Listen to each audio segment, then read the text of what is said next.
الحمد لله رب العالمين والصلاة والسلام على سيد المرسلين أما بعد فأعوذ بالله من الشيطان الرجيم بسم الله الرحمن الرحيم مل کر پڑھیں الصلاة والسلام علیک یا رسول اللہ وعلی آلک وصحابک یا حبیب اللہ۔ جنگ موتا شروع ہو چکی ہے، سماعت فرمائیں۔ سب سے پہلے مسلمانوں کے امیر لشکر حضرت زید بن حارثہ رضی اللہ عنہ نے آگے بڑھ کر کفار کے لشکر کو اسلام کی دعوت دی، جس کا جواب کفار نے تیروں کی مار اور تلواروں کے وار سے دیا۔ یہ سوچنے کی بات ہے کہ سامنے 1 لاکھ سے زیادہ کا لشکر ہے، اور وہ بھی لشکر رومی سپر پاور سامنے ہے، اپنی تعداد صرف 3000۔ اس کے باوجود اللہ کے شیر کسی طریقے سے پسپا ہونے کو تیار نہیں، ڈرنے کو تیار نہیں، بے جھجک بے خوف ہو کر اسلام کی دعوت دے رہے ہیں۔ سامنے کافر لاکھ کے قریب ہیں، لاکھ سے زیادہ ہے، پر پھر بھی الحمدللہ ایمان کا جو جذبہ تھا وہ اتنا زیادہ الحمدللہ کہ ڈرنے کو تیار نہیں ہے، موت کا خوف نہیں۔ تو یہ ہے مسلمان۔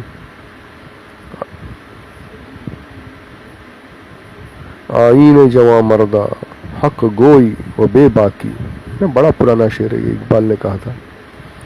آئین جواں مردہ حق گوئی و بے باکی، اللہ کے شیروں کو آتی نہیں روباہی۔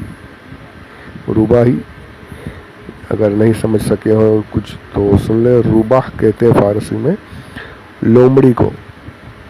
تو لومڑی جو ہوتی ہے نا، وہ کبھی ادھر کبھی ادھر اپنی جان بچانے کے لیے کبھی شیر کے ساتھ تو کبھی بھیڑیے کے ساتھ، کبھی یہاں کبھی وہاں اپنی دماغ لگاتی ہے۔ تو شیر جو ہوتا ہے نا وہ ٹھستا نہیں ہے نا، ارے بمبے میں بولتے ہیں ٹھسنا، وہ ڈرتے نہیں، ٹھستے نہیں ہیں۔ شیر پیچھے نہیں ہٹتا، وہ بالکل سینہ تان کر آگے بڑھتا ہے، چاہے مرے چاہے کچھ ہو جائے، وہ بھیڑا رہتا ہے وہ۔ تو اللہ کے جو شیر ہے نا، مردوں کی طرح مرد جو ہوتے ہیں اللہ کے شیر ہیں، وہ حق گوئی سچ بولتے ہیں، نڈر رہتے ہیں، بے باک رہتے ہیں۔ اللہ کے شیروں کو لومڑی جیسی بات نہیں آتی نہیں روباہی، حق بولنا ہے بھلے جان چلی جائے۔ آئین جواں مردہ حق گوئی و بے باکی، اللہ کے شیروں کو آتی نہیں روباہی۔ تو یہاں بھی وہی اللہ کے شیر آگے بڑھ کر اسلام کی دعوت دے رہے ہیں، اور ہوتا کیا ہے، اسلام کی دعوت کے جواب میں کفار سامنے سے تیروں اور تلواروں سے ان کے اسلام کی دعوت کا جواب دیا انہوں نے۔ یہ منظر دیکھ کر مسلمان بھی جنگ کے لیے تیار ہو گئے، اور لشکر اسلام کے سپہ سالار حضرت زید بن حارثہ رضی اللہ عنہ گھوڑے سے اتر کر پیادہ میدان جنگ میں کود پڑے، اور مسلمانوں نے بھی نہایت جوش و خروش کے ساتھ لڑنا شروع کر دیا۔ لیکن اس گھمسان کی لڑائی میں کافروں نے حضرت زید بن حارثہ رضی اللہ عنہ کو نیزوں اور برچھیوں سے چھید ڈالا، اور وہ جواں مردی کے ساتھ لڑتے ہوئے شہید ہو گئے۔ فوراً ہی چپٹ کر حضرت جعفر بن ابو طالب رضی اللہ عنہ، یہ حضرت علی کے بھائی ہیں، آپ ان کا تذکرہ پیچھے سن چکے ہیں، حبشہ گئے تھے، وہاں سے واپس آئے تھے، یہ وہی جعفر ہیں، حضرت جعفر۔ یہ فوراً آگے بڑھے، انہوں نے پرچم اسلام کو اٹھا لیا، مگر ان کو بھی مشرکین نے ایسی تلوار ماری کہ یہ بھی کٹ کر 2 ٹکڑے ہو گئے۔ لوگوں کا بیان ہے کہ ہم نے ان کی لاش کو دیکھا، ان کے بدن پر نیزوں اور تلواروں کے 90 سے کچھ زائد زخم تھے، لیکن کوئی زخم ان کی پیٹھ کے پیچھے نہیں لگا تھا، بلکہ سب کے سب زخم سامنے ہی کی جانب لگے تھے۔ پیٹھ پہ نہیں لگا تھا مطلب سمجھے آپ، یعنی پیٹھ پر اس وقت لگتا ہے جب آدمی کو پیٹھ پر مارا جائے، اور پیٹھ کب ہوتی ہے، جب انسان دشمن سے منہ پھیر کر بھاگے، بھاگنے والے کی پیٹھ پر وار ہوتے ہیں۔ تو یہاں بھاگنا ہے ہی نہیں، یہاں تو سامنے آؤ، لڑو اور بھلے شہید ہو جائیں، کوئی غم نہیں۔ تو 90 زخم، اب ظاہر بات ہے 1 لاکھ ہے تو اتنا تو لگنا ہی ہے، اور پتہ ہے کہ جان جانی ہی ہے، لیکن پھر بھی الحمدللہ قربان جائیے ان صحابہ کے جذبات پر کہ بالکل بے خوف بے جھجک، سمجھ لیجئے کہ بس سر پر کفن باندھے ہوئے اللہ کی راہ میں نکل پڑتے تھے اور بالکل اس میں ہمیشہ تیار رہتے تھے۔ تو یہاں بھی وہی ہوا کہ آپ کو زخم لگے، 90 سے زیادہ آپ بھی شہید ہو گئے۔ حضرت جعفر رضی اللہ عنہ کے بعد حضرت عبداللہ بن رواحہ نے علم اسلام ہاتھ میں لیا۔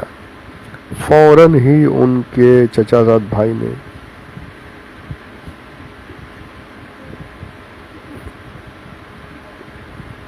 اپنے جب یہ جھنڈا ہاتھ میں لیا،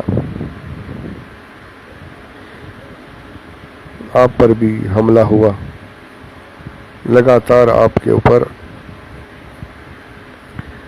حملے ہوتے رہے، آپ لڑتے رہے۔ یہاں پر روایت یہ بھی ہے کہ آپ کے بھائی نے آپ کو ایک گوشت کی ہڈی پیش کی کہ آپ اسے کچھ کھا لیجئے۔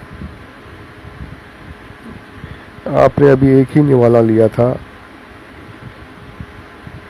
کہ کفار کا بے پناہ ہجوم آپ پر ٹوٹ پڑا اور آپ نے ہڈی پھینک دی اور تلوار نکال کر دشمنوں کے نرغے میں گھس کر رجز کے اشعار پڑھتے ہوئے نہایت دلیری اور جاں بازی کے ساتھ لڑنے لگے، مگر زخموں سے نڈھال ہو کر زمین پر گر پڑے اور شربت شہادت سے سرفراز ہو گئے، سیراب ہو گئے۔ اب حضور اکرم صلی اللہ علیہ وسلم نے پہلے ہی بتا دیا تھا کہ پہلے زید بن حارثہ، ان کے بعد حضرت جعفر، ان کے بعد حضرت عبداللہ بن رواحہ، اور اس کے بعد مسلمان آپس میں مشورہ کر کے جسے چاہیں اپنا سپہ سالار مقرر فرما لیں۔ اب لوگوں نے مشورے کی آپس میں، تو سب کے مشورے سے حضرت خالد بن ولید رضی اللہ عنہ جھنڈے کے علم بردار بنے۔ یہ وہی خالد بن ولید ہے جن کی وجہ سے کئی جنگوں میں مسلمانوں کو ہزیمت ہوئی، نقصان اٹھانا پڑا۔ غزوہ احد ان کی وجہ سے پلٹا، اور آپ نے پیچھے سنا کہ صلح حدیبیہ کے بعد اسی درمیان میں یہ اسلام سے متاثر ہوئے اور مدینہ شریف آ کر حضور اکرم صلی اللہ علیہ وسلم کے غلام بن گئے، کلمہ پڑھا، مسلمان ہوئے، اور جو تلواریں اسلام کے خلاف اٹھتی تھیں اب وہی تلوار اسلام کے لیے اٹھنے لگی۔ ان کا تو ایک پورا بہت بڑا تذکرہ جانتے ہی ہوں گے بہت سے لوگ، کبھی موقع رہا زندگی رہی تو الگ سے بارے میں کچھ باتیں عرض کرنے کی کوشش کروں گا۔ بہت بڑے یہ اسلام کے جرنل بن کر نکلے یہ۔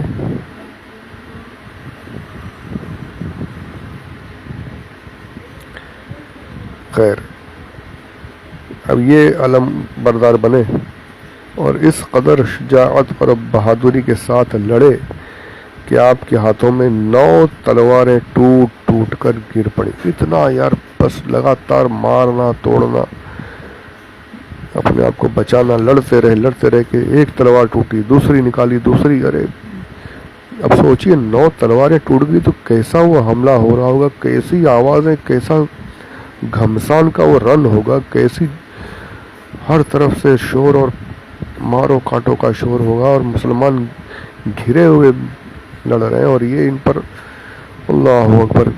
اور میں نے پہلے کہا تھا کہ جس کے ہاتھ میں جھنڈا ہوتا ہے اس پر زیادہ حملہ کرتے ہیں دشمن، کہ جھنڈے کو گرا دو تاکہ دشمن اپنے سامنے والے کی فوج کا جو ہے حوصلہ پست ہو جائے، کیسا لڑ رہے ہوں گے۔ تو آپ نے صرف 9 تلواریں ٹوٹی یہی نہیں، لڑتے رہے، اور آپ کو جنگی مہارت پہلے سے ہی تھی، اسلام سے پہلے سے ہی آپ جنگ میں ماہر تھے، کیسے کیا کرنا ہے، کہاں سے کیا حملہ کرنا ہے، کیسے اپنے آپ کو بچانا ہے، اپنی فوج کو بچانا ہے، یہ سب آپ کو پہلے سے ہی پتا تھا، اور آپ نے اسی جنگی مہارت اور کمال ہنرمندی سے اسلامی فوج کو دشمنوں کے نرغے سے نکال لیا۔ یعنی آپ وہاں سے یہ نہیں ہونا تو تھا ہی نہیں کہ 3000 کے سامنے 1 لاکھ، تو آپ نے بس اتنا کیا کہ لڑتے رہے، مارتے رہے، اور پیچھے ہٹتے ہوئے دشمنوں کے نرغے سے نکل گئے اور اسلامی فوج کو وہاں سے آپ لے کر ہٹ گئے، مسلمانوں کو بچا لیا۔ اس جنگ میں جو 12 معزز صحابہ کرام شہید ہوئے ان کے نام یہ ہیں: حضرت زید بن حارثہ، حضرت جعفر بن ابی طالب، عبداللہ بن رواحہ، مسعود بن اوس، وہب بن سعد، عباد بن قیس یا عباد بن قیس، حارث بن عمان، سراقہ بن عمر، ابو کلیب بن عمر، جابر بن عمر، عمر بن سعد، حبجہ الضبی رضی اللہ تعالی عنہم اجمعین۔ اسلامی لشکر نے بہت سے کفار کو قتل کیا، کچھ مال غنیمت بھی حاصل کیا اور سلامتی کے ساتھ مدینہ واپس آئے۔ یعنی ایک طریقے سے اس میں مسلمان پست ہوئے، یہ کوئی اس میں دو رائے نہیں، لیکن لڑے اور لڑ کر واپس آئے۔ جنگ موتا کی مارکہ آرائی میں جب گھمسان کا رن پڑا تو حضور اقدس صلی اللہ علیہ وسلم نے مدینہ شریف میں بیٹھے ہوئے ہی مدینہ سے میدان جنگ کو دیکھ لیا، اور آپ کی نگاہوں سے تمام حجابات اس طرح اٹھائے گئے کہ میدان جنگ کی ایک ایک سرگزشت کو آپ صلی اللہ علیہ وسلم کی نگاہ نبوت نے دیکھا۔ چنانچہ بخاری شریف کی روایت ہے، یاد رکھیے صحیح حدیث شریف ہے کہ حضرت زید و حضرت جعفر و حضرت عبداللہ بن رواحہ، یعنی حضور یہاں بیٹھے ہوئے اور صحابہ کرام کے بیچ فرماتے تھے کہ ابھی زید نے علم کو ہاتھ میں لیا، جب وہ تو آپ نے کہا کہ زید بن حارثہ شہید ہو گئے، اب جعفر بن ابو طالب آگے بڑھے ہیں، انہوں نے علم کو اٹھایا، حضور خود بیٹھے بیٹھے سب فرما رہے ہیں، پھر جعفر بھی شہید ہو گئے، اب عبداللہ بن رواحہ نے اٹھایا، علم اسلام کو اٹھایا ہے، ان پر حملہ ہو گیا، یہ بھی شہید ہو گئے۔ اب اور حضور نے یہاں پر یہ کہا تھا کہ اللہ کی تلواروں میں سے ایک تلوار نے اسلام کے علم کو اپنے ہاتھوں میں لیا، سیف اللہ خالد کہا جاتا ہے ان کو، اللہ کی تلوار، بہت بڑا ان کا مرتبہ ہے۔ تو حضور نے ایک کے بعد ایک سارے حالات بتائے، جو کچھ وہاں ہو رہا تھا سرکار وہ سب کچھ ملاحظہ فرما رہے تھے۔ جیسے میں نے پہلے کہا تھا کہ جیسے اللہ کی حکمت ہوتی ہے، اللہ کا جیسی مشیت ہوتی ہے، سرکار اس کے مطابق عمل کرتے ہیں۔ تو کہیں پر بتایا بھی، کہیں پر خاموش بھی رہے، تو خاموش رہنے کو آپ حضور کے علم کی نفی کی دلیل نہیں بنا سکتے۔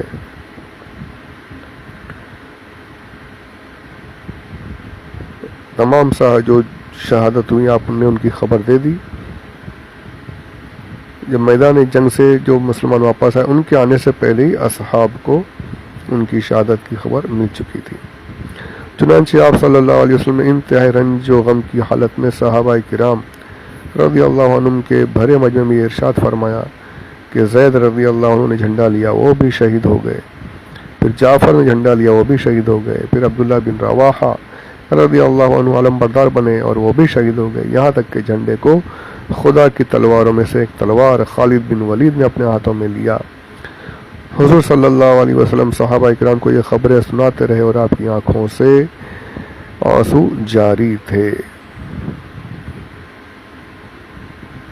موسیٰ بن عقبہ نے اپنے مغازی میں لکھا ہے کہ جب حضرت یعلا بن امیہ رضی اللہ عنہ جنگ موتا کی خبر لے کر دربار نبوت میں پہنچے تو حضور صلی اللہ علیہ وسلم نے ان سے فرمایا کہ تم مجھے وہاں کی خبر سناؤ گے یا میں تمہیں وہاں کی خبر سناؤں؟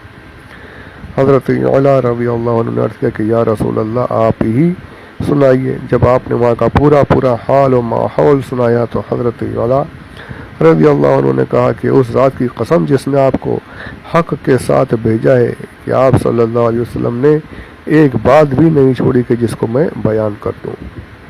آپ تو سب کچھ پہلے سے جانتے ہیں سرکار، آپ نے تو سب کچھ بتا دیا۔ حضرت جعفر شہید رضی اللہ عنہ کی بیوی حضرت اسماء بنت عمیس رضی اللہ عنہا کا بیان ہے کہ میں نے اپنے بچوں کو نہلا دھلا کر تیل کاجل سے آراستہ کر کے آٹا گوندھ لیا تھا کہ بچوں کے لیے روٹیاں پکاؤں کہ اتنے میں رسول اللہ صلی اللہ علیہ وسلم تشریف لائے اور فرمایا کہ جعفر کے بچوں کو میرے سامنے لاؤ۔ جب میں نے بچوں کو پیش کیا تو آپ صلی اللہ علیہ وسلم بچوں کو سونگھنے اور چومنے لگے اور آپ کی آنکھوں سے آنسوؤں کی دھار رخسار انوار پر بہنے لگی۔ میں نے عرض کیا کہ کیا حضرت جعفر اور ان کے ساتھیوں کے بارے میں کوئی خبر آئی ہے؟ ارشاد فرمایا کہ ہاں، وہ لوگ آج ہی شہید ہو گئے۔ یہ سن کر میری چیخ نکل گئی۔ اور میرا گھر عورتوں سے بھر گیا.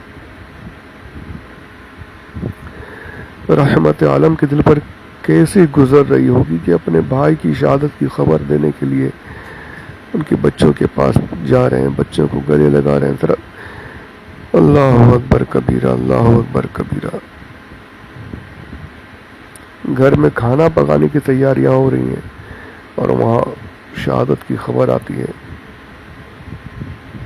بہت قربانیاں دی ہیں صحابہ نے, بہت. آج ہمیں سب سے زیادہ ضرورت اس بات کی ہے کہ ہم وہ قربانیاں تو بہت دور کی بات ہے, کم سے کم ان مقدس ہستیوں کی زندگی پر تھوڑا سا عمل کرنے کی کوشش کر لیں, اسلام کے بتائے ہوئے راستے پر چلنے کی تھوڑی سی کوشش کر لیں. ہماری زندگیاں بدلتی ہوئی دکھائی دیں گی انشاءاللہ, ماحول بدلتا ہوا دکھائی دے گا.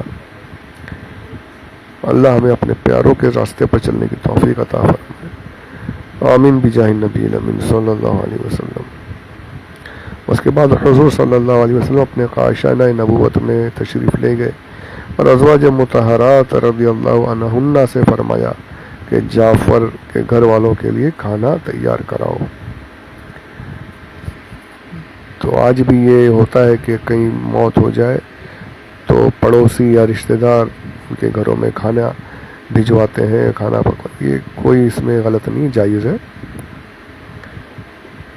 مہمانوں کے لیے بھی جو باہر سے آتے ہیں, جو دور سے آتے ہیں, ان کے لیے بھی یہ بالکل روا ہے, جائز ہے. ہاں, دعوت جو ہے وہ اس میں بڑا سخت حکم ہے, وہ اعلیٰ حضرت نے اس سے صاف منع فرمایا ہے. غریبوں کا حق ہے, غریبوں کو دینا چاہیے.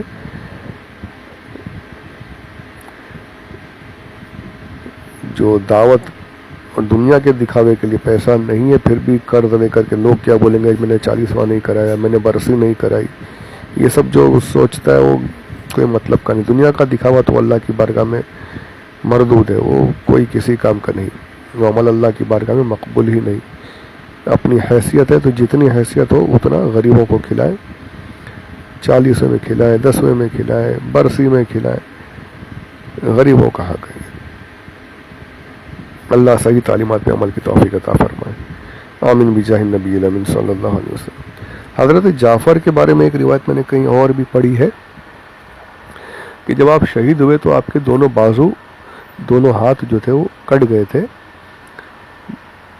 تو حضور نے فرمایا کہ جعفر کے دونوں ہاتھ کٹ گئے, لیکن اللہ تبارک و تعالی نے ان کو پر عطا فرما دیے, اور انہی پروں سے وہ جنت میں جہاں چاہتے ہیں اڑ کر چلے جاتے ہیں. تو اسی لیے آپ کا لقب جعفر تیار ہو گیا, یعنی جعفر اڑنے والے.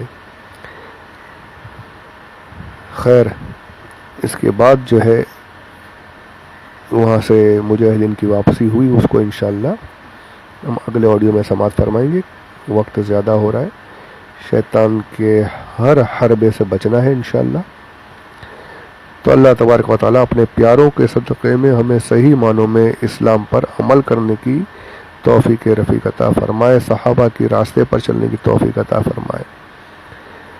آمین یا رب العالمین بجاہ النبی الامین صلی اللہ علیہ وسلم. وما علینا الا البلاغ المبین.